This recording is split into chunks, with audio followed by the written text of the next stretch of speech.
नमस्कार दर्शकों, आप सभी का स्वागत है नवभारत न्यूज़ 24/7 में और मैं हूं आपके साथ अजयदीप सिंह बलवाल। इस समय हम जम्मू विश्वविद्यालय में मौजूद हैं और समय समय पर जम्मू विश्वविद्यालय में छात्रों की अलग अलग मांग को लेकर हम आपके सामने आते हैं, उनसे बातचीत करते हैं, जानते हैं।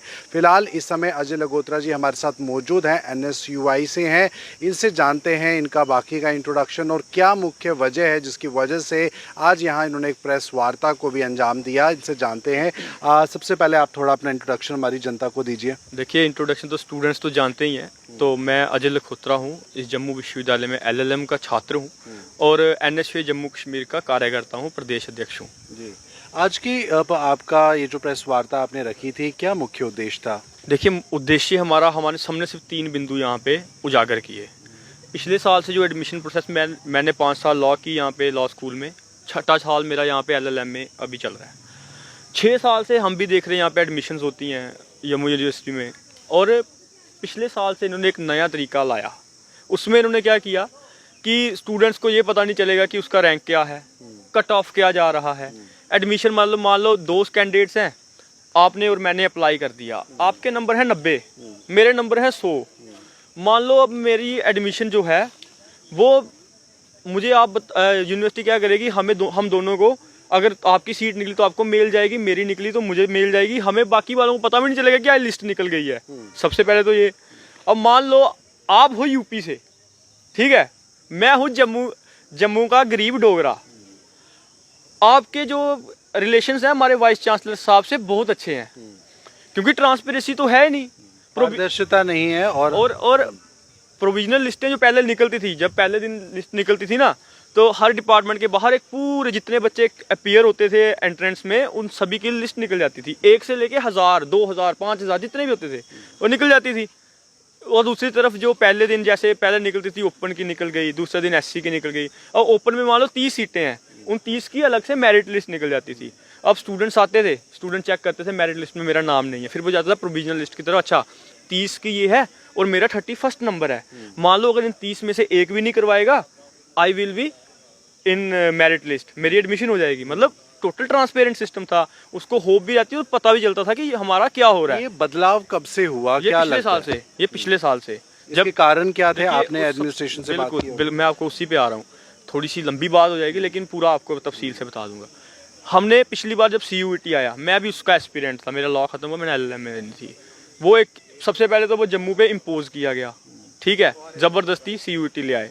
आपने देखा क्या हालत हुई थी स्टूडेंट्स की, किसी को बठिंडा भेज दिया, किसी को बाहर भेज दिया, और जहाँ पे भी हुआ, ठीक है, फिर वहाँ पे एंट्रेंस हो गया, बच्चों को आदों को पता भी नहीं था। फिर यहाँ पे क्या हुआ कि हम लोगों ने जब बहुत प्रोटेस्ट भी किए, प्रेस आपके माध्यम से भी मुद्दे उठाए, तो यहाँ पे जो हुआ स्टूडेंट्स की मांगों को उजागर हुआ। और उसमें क्या हुआ कि फिर इन्होंने बोला कि ठीक है, हम इस बार नॉन CUET जो बच्चे अपीयर नहीं हो पाए किन कारणों से, उनको हम लोग मौका देंगे। बहुत बढ़िया हुआ, हम लोगों ने उसको स्वागत किया। लेकिन जब एडमिशन प्रोसेस शुरू हुआ, इन्होंने क्या किया कि आपको मेल आएगी। हमने देखा, मैं खुद, मेरा पहली लिस्ट मैंने 4 डिपार्टमेंट में एंट्रेंस दिया हुआ था, पॉलिटिकल साइंस में, बुद्धिस्ट डिपार्टमेंट में, मास कम्युनिकेशन में और LLM में। मुझे लगता था कि चारों में आ जाएगी। 3 डिपार्टमेंट में तो मुझे मेल आ गई कि आपकी सीट निकल गई है, लेकिन मुझे LLM में जाना था। LLM में मेरी पहले राउंड में सीट, मुझे मेल नहीं आई। जब मुझे मेल नहीं आई तो मैं हैरान परेशान हुआ। मैंने यहाँ पे बड़ा दौड़ा और पता किया कि क्या हुआ, कुछ नहीं। फिर मतलब मान लो बाद में क्या हुआ कि मुझे इतना नहीं पता है कि मेरे नंबर अगर मान लो 150 हैं, जो मेरे से ऊपर है कितने नंबर वाला है जिसको लास्ट स्टूडेंट को एडमिशन, जब तक मुझे वो नहीं पता होगा। अगर मुझे वो पता होता कि मान लो मेरे 150 नंबर हैं और एडमिशन 200 पे खत्म हो गई। आपको लगता है ये करने के पीछे का मकसद, जो बच्चों में अगर किसी भी बात का विरोध है, उस विरोध को पहले ही दबा देना है? देखिए, मैं आपको बता रहा हूँ, ये बिल्कुल अंधेरे में रखना चाहते हैं, अपने स्टूडेंट्स को अंदर लाना चाहते हैं, क्योंकि ये एक इंस्टीट्यूशंस पे कब्जा कर रहे हैं हर तरीके से। और मैं आपको बोलना चाहता हूँ, देखिए, ये बिल्कुल दुर्भाग्य है हमारे जम्मू विश्वविद्यालय के लिए। यार, आप लोग ट्रांसपेरेंसी तो कम से कम मेंटेन करो। 5000 स्टूडेंट्स ने ज़्यादा से ज़्यादा, जब मेरी इन्फॉर्मेशन है ऑफ द रिकॉर्ड मुझे पता चला 3000 फॉर्म लगे हैं।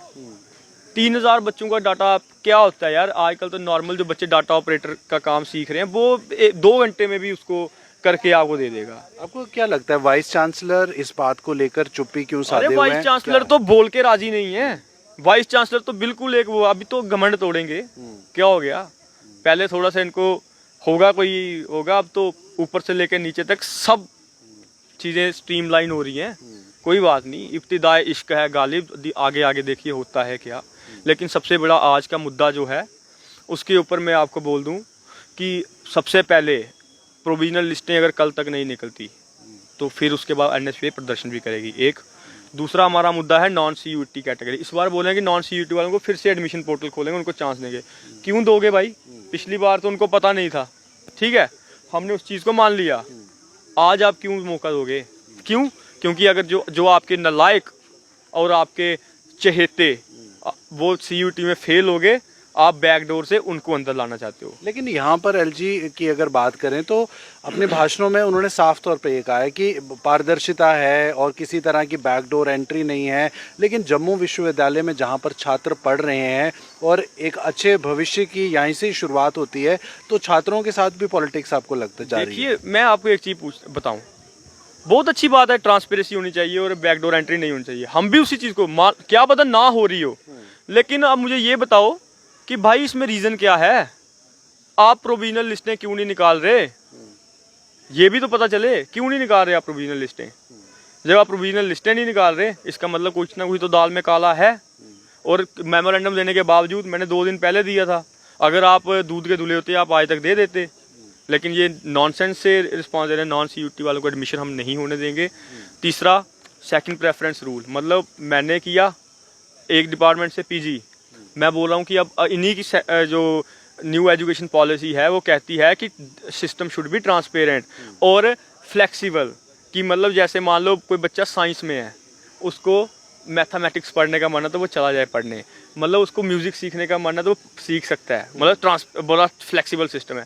दूसरी तरफ ही अगर कोई साइंस वाला बच्चा बोले मुझे यूपीएससी की तैयारी करी, पॉलिटिकल में एडमिशन लेनी है, नहीं तूने बहुत पढ़ लिया, तेरी एक पीजी होगी, अब तू दूसरी नहीं कर सकता। कौन सा रूल है भाई? इसी विश्वविद्यालय में एक प्रोफेसर 4-4 पोस्टें संभाल के बैठा हुआ है, वही डीन है, वही एचओडी है, वही रजिस्ट्रार है, वही कंट्रोलर है। मतलब व्हाट इज दिस नॉनसेंस? अपने पे आप लोग सब करेंगे, दूसरे जब स्टूडेंट्स पे बात आएगी आप ऐसे नॉनसेंस वो देंगे। और दूसरा, मैं कल जब मेमोरेंडम देने गया, मुझे मैडम बोलती नॉन सीयूईटी वालों को इसलिए हम मौका देंगे क्योंकि सीयूईटी वालों के फॉर्म कम लगे हैं।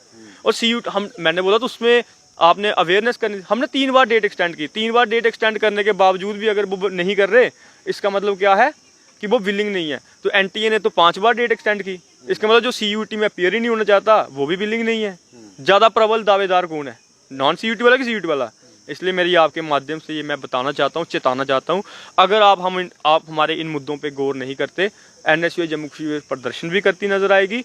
और लीगल वे से भी मैं इसको देख रहा हूँ, पूरा एडमिशन प्रोसेस अगर मुझे स्टे करवाना पड़े, हम पीछे नहीं हटेंगे, हम कराएंगे। धन्यवाद। चलिए, तो दर्शकों ये थी खास बातचीत और आपने सुना और जाना कि किस तरह से यहाँ पर छात्रों के अधिकारों को लेकर जो कहीं ना कहीं खतरा बना हुआ है और उसे लेकर एनएसयूआई जो है उसे उजागर कर रही है। हालांकि ये साफ तौर पर चेतावनी भी है, अगर ज़रूरी मांगों पर कार्रवाई नहीं हुई या फिर इनकी बात को नहीं समझा गया या इनसे सलाह मशवरा नहीं किया गया या एक टेबल पर बैठ के बात नहीं हुई, तो जाहिर सी बात है असर जो है वो छात्रों की पढ़ाई पर ज़रूर पड़ेगा और कहीं ना कहीं पढ़ाई के साथ एक विशेष तौर पर एडमिशन्स पर भी कहीं ना कहीं खतरे की घंटी भी एनएसयू बनती हुई नज़र आ रही है। फिलहाल ये थी इस समय की खास बातचीत। आप अपनी राय कमेंट बॉक्स में ज़रूर साझा कीजिए। मुझे दीजिए इजाज़त। नमस्कार।